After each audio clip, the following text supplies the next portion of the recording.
I'm Sabrina Ganaway. I've been an employee here at the Women's Hospital and the North Mississippi Medical Center even before the Women's Hospital. So I'm on my 43rd year. I spent 32 years as a NICU nurse, and then the last 10, 12, going on 12 of that, of lactation consultant, and spent most of that doing mother-baby, well-baby consulting. The last year and a half, the NICU got allotted a designated lactation consultant for the NICU, so I feel like I went back home. So I'm more specific there. So if people start wondering, where did Sabrina go? I still work here. And we have a good lactation team. There's two others. Karen Bishop still works here, and she's like me, one of the oldies. And now working opposite her, the way I used to, we have Jennifer Bishop, not related, but Jennifer Bishop. And you will be seeing her on some of our presentations. So we have a nice rounded out lactation team of 3.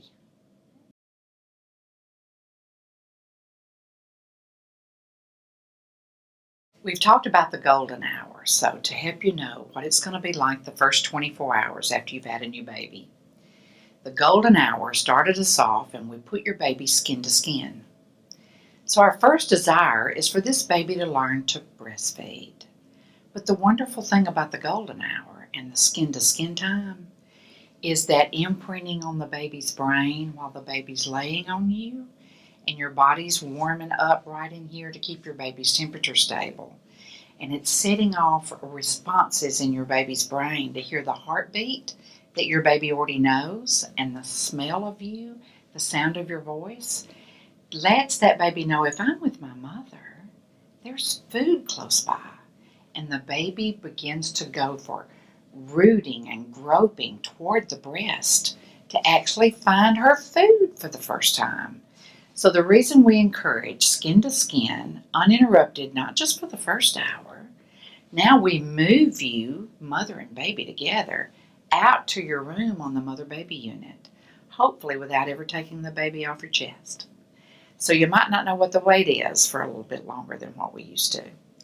But what we try to do is get you out there, and uninterrupted, that baby goes through about 9 stages of discovery, of finding out, this is my mother, and oh, I am hungry. So the first 24 hours, we used to think babies need to hurry up and eat.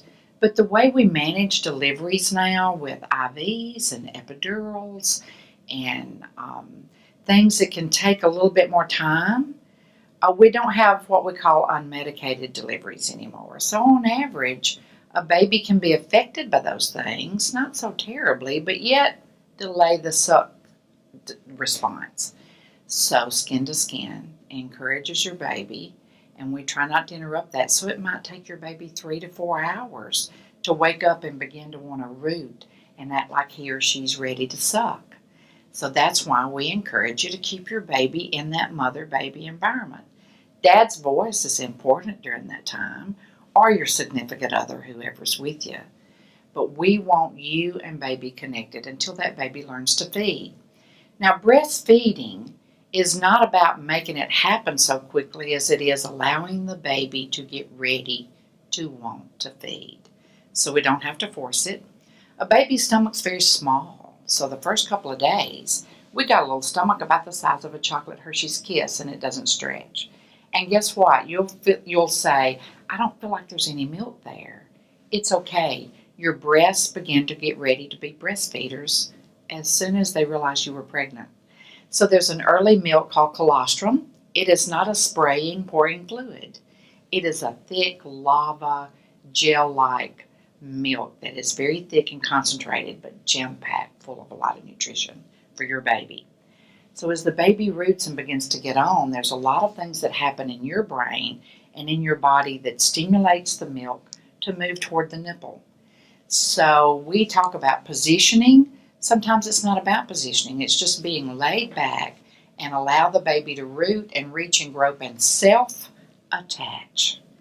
So all of our nurses have been through 2 days of a breastfeeding course to learn a lot of that science behind it, just so they can help you with hands-on support if you need it. So if you're not sure, this is your first baby, you read all the books, But when the baby gets here and you're not sure how to make sure that baby's latching, if it hurts, if it feels pinchy, burny, bitey, something's wrong. So call your nurse for some help. And when your nurse comes to help you, if she gets stumped on what to do or she thinks there's something going on that needs more assistance, she's going to call the lactation consultant for you. So all of us are going to work together. So the first 24 hours, we hope your baby wakes often, might feed 8 or more in 24 hours. That's the way we say it, 8 or more in 24. So if your baby feeds in 1 hour and the next hour your baby begins to show hunger cues, it's no more of that. Your baby needs to eat every 2 hours, every 3 hours. Bottle feeding babies eating every 4 hours. We learn these babies have small stomachs, need small amounts frequently. So hunger cues, when your baby begins to put her hand up to her mouth and she's licking and rooting and mouthing, or the blanket touches her and she begins to root and just then begins to make sounds as she wakes. That's the reason if she's already here. She doesn't have far to go to get to her food. So you feed your baby every time she shows hunger cues. So this is not about how often, it's about as often as the baby shows readiness, because the stomach's so small and the colostrum stimulated so well in the first 24 hours, your baby may eat 5 minutes, sleep for 30, wake and eat another 5 or 10 minutes, sleep for an hour, begin to wake. So every hunger cue, every time you respond to your baby's needs. The more frequently you feed, the more stimulation you get, sets up a good pattern for how much volume of milk you make over the next few weeks. So the first 24 hours, lay back and relax, talk to your baby, keep your baby here, be patient, and when the time comes and you're ready for feedings and you feel like you're struggling at all, then call for help. That's what we're here for. Okay, I'm Jennifer Bishop. I'm one of the lactation educators at the Women's Hospital.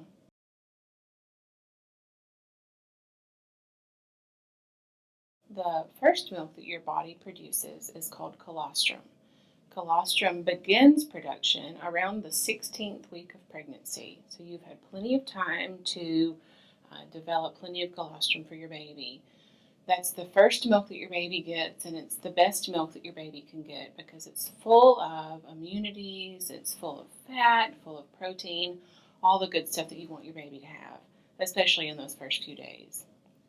Your body is constantly making new colostrum, so you don't have to worry about running out of colostrum in time for your mature milk to come in, which is going to take another 3 to 5 days after delivery.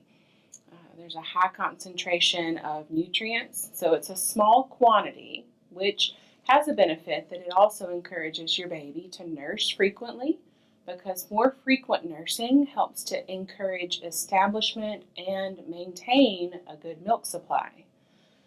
Sometimes colostrum can be difficult to come out, and if your baby is not latching well, particularly in the first 24 hours, you can utilize a technique that we call hand expressing, which is where you use your hands to help get the colostrum out for your baby.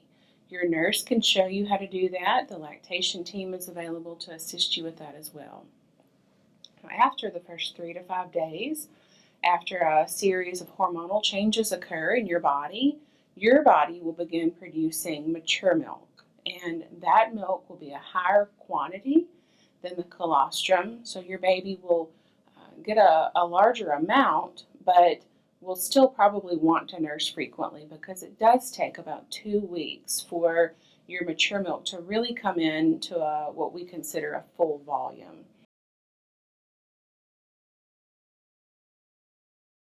3 to 5 days after delivery is when your body will begin producing mature milk. There can be some delays in production of mature milk based on length and type of delivery, medications that you had while you were in labor or that you took after you had your baby, the type of delivery that you had, and potential separation that you've had from your baby. But there's a whole hormonal cascade that has to happen for your body to know to produce mature milk. So be patient. You're not going to run out of colostrum before your mature milk comes in.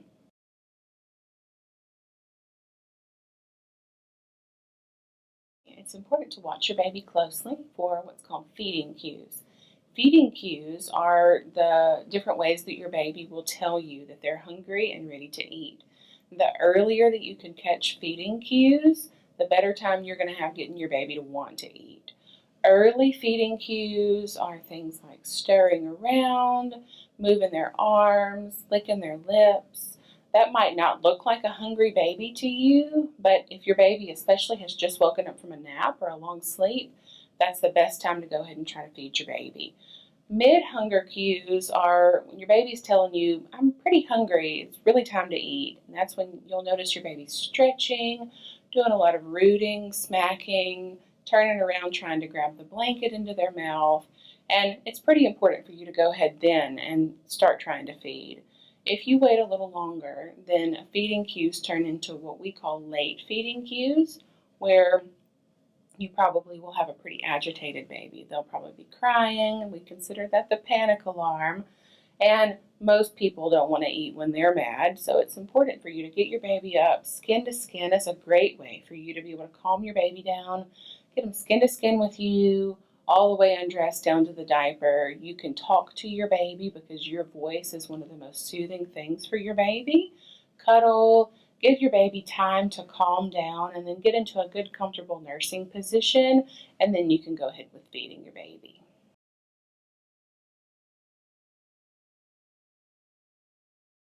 You can be sure that your baby is getting enough to eat when they're breastfeeding by a few different ways. One is wet and dirty diapers.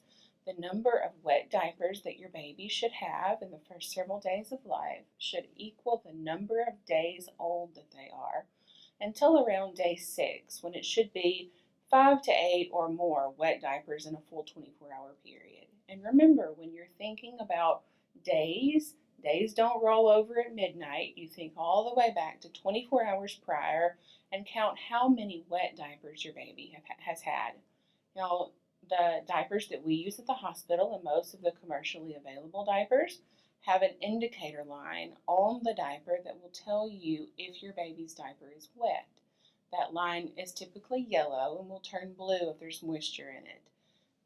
Some babies don't urinate a large enough amount to actually turn that indicator line blue, so make sure you're feeling of the diaper. If it feels spongy, then there's probably some urine in there, and you can count that as a white diaper. Also, you want to be sure that you are watching your baby while they're nursing for good, what we call suck bursts. You want to feel a good strong tugging sensation on your nipple, and you want to listen for the baby swallowing the whole time that they're nursing. If you can feel that and you can hear the baby swallowing, then there's something coming out and you're giving your baby plenty. Another way that you can know that your baby is nursing well is if they're satisfied after a feeding. If you're feeding for an hour and you can only lay your baby down for a few minutes before they're rooting again and acting hungry, that probably was not a great feeding and your baby maybe fell asleep before they got full. You need to try again and make sure you are in a good nursing position where you're comfortable and your baby can get as much as they possibly can. And after the first few days, your baby should begin gaining weight. Now, it's normal for babies in their first few days of life to lose weight. 5 to 7% is normal. We worry about babies that don't lose much weight because there could be something going on where they're retaining fluid. Remember, all the fluid that you got while you were in labor, your baby got also. And you're losing weight too. We're just not weighing you every day.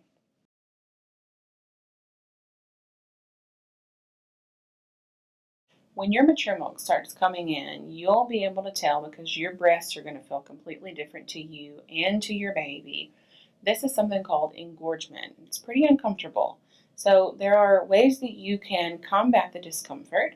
A few things that you can do include before you nurse, you can apply a warm compress. So take a hot wet rag, lay that on your breast and massage in a good firm but gentle circular motion in the breast. Make sure that you're in your armpit area, because you have milk ducts that stretch all the way back there. Massage, do that for about 5 minutes before you plan to nurse to help things start flowing around a little bit better. You nurse frequently, continue nursing on demand, and don't stop nursing. Try to avoid pumping if possible, because pumping to relieve engorgement, although it can provide relief right then, can actually make your engorgement worse because you're sending signals to your body saying that you needed that much milk and to make even more. After you finish nursing, you can apply a cold compress to the breast the same way that you did the hot compress. Leave that on your breast for about 5 minutes, and that can help with some of the fluid. And you can also utilize hand expressing, which is a technique that's used to help soften up the front of the breast. Some babies have a difficult time with latching with engorgement because the breast feels different to them too. So hand expressing can displace some of the fluid where the baby is able to get a better latch. And remember, always offer both breasts at each feeding. It's a great way to double your baby's intake, and it also helps you with relief of engorgement discomfort.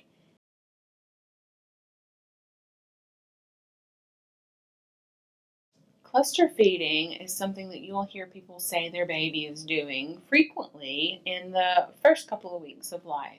And it is something that babies experience. It's a normal developmental characteristic that babies show.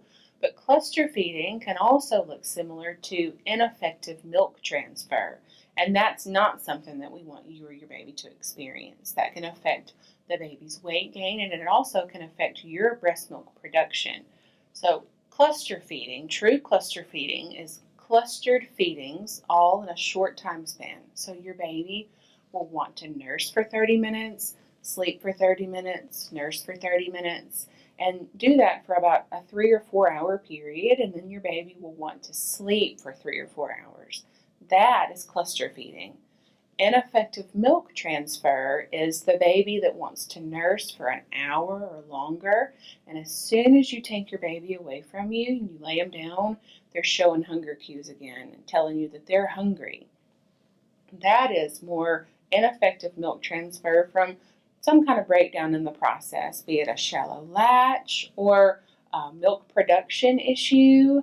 And that's definitely something that needs to be further evaluated by your nurse if you're still here in the hospital, or by a lactation specialist if you've already gone home.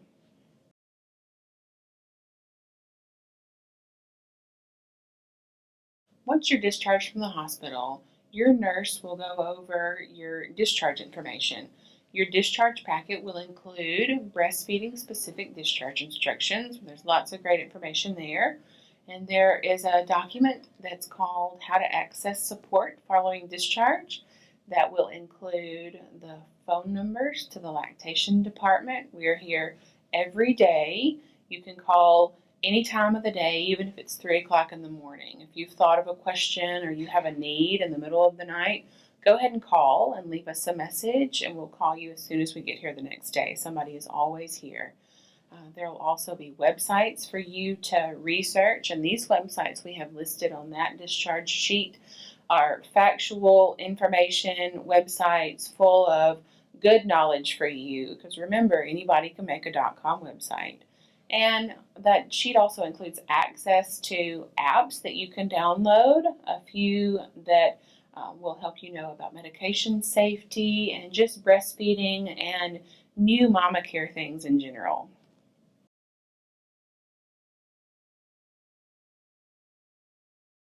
A couple of days after you go home from the hospital, you'll return to the women's hospital for a newborn follow-up appointment where a nurse will evaluate feedings, wet and dirty diapers, how things are going. We'll check a jaundice level, the same kind of things that you've been used to while you've been here in the hospital.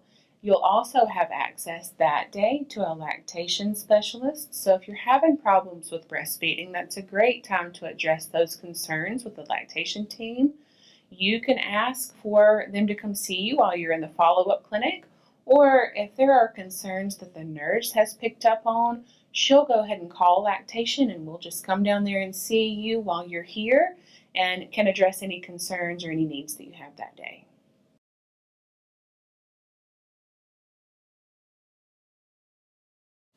We always hope that everything goes exactly the way you planned.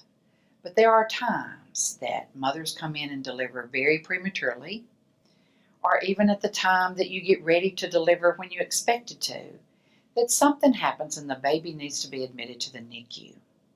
I want to reassure you that we are very breast milk friendly around here, and especially in the NICU, regardless of your baby's age, from being very premature to being a term baby who has some condition that requires the NICU techniques and technologies, then we would encourage you, especially if you intend to be a breastfeeder, but even if not, we encourage the use of breast milk as the first nutritional milk that we give in our NICU.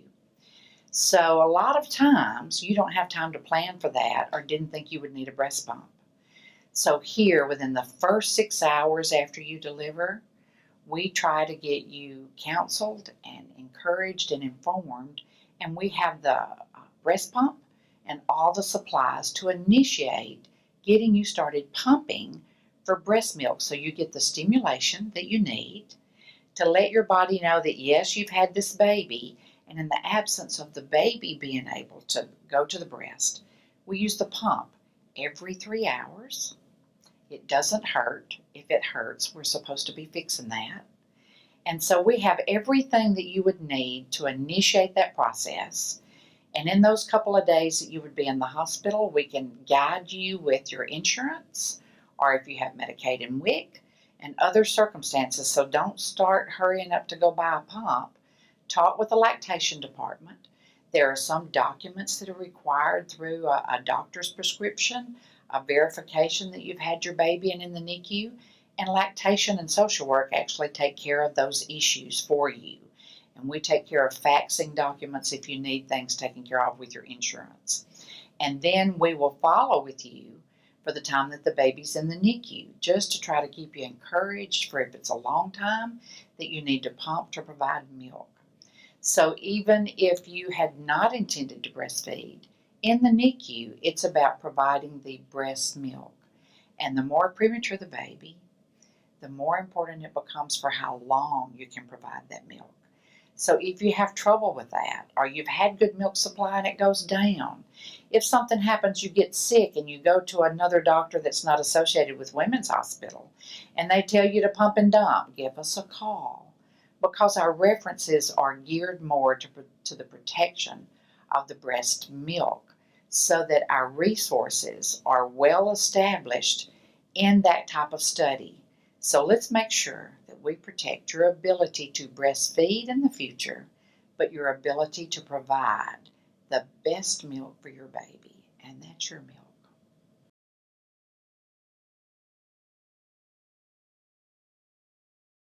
We're so happy that you've chosen the North Mississippi Medical Center Women's Hospital to be part of your birth experience. We are here for you in any way that you need us after you're discharged home. We have a variety of services available for you. We have breastfeeding classes that are available prior to delivery, if that's something that you're interested in. We also have outpatient lactation consults available any day of the week. You can call us to schedule an appointment, and you can meet face-to-face with a lactation nurse, or we can offer those appointments with Zoom or FaceTime if you're not comfortable coming to the hospital, or if it's a concern that we can address just over the phone. You can call us anytime here at the lactation department. Leave a message if we don't answer. We're here every day, and we'll call you back when we get here.